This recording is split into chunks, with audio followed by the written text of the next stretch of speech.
Kara kızım neredesin? Zalimlerden betersin.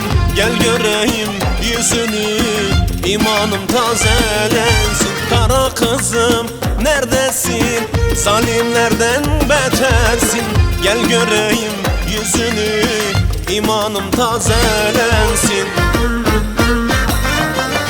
Aman aman kara kız, sen gönlümde bir yalnız.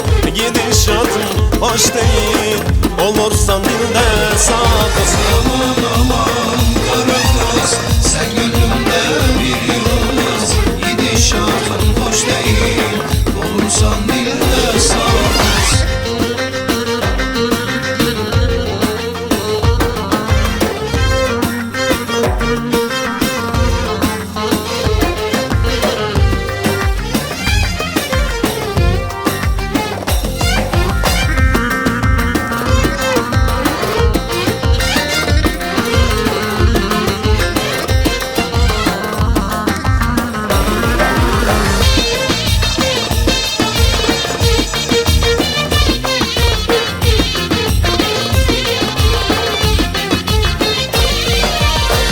Kızın gözleri insanı eder deli.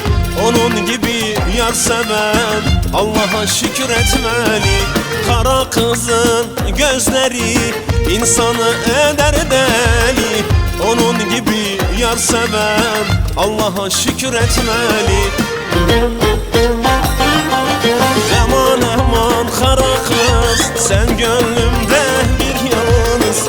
Gidişatın hoş değil, olursan dilde sakız. Aman aman kara kız, sen gönlümde bir yıldız. Gidişatın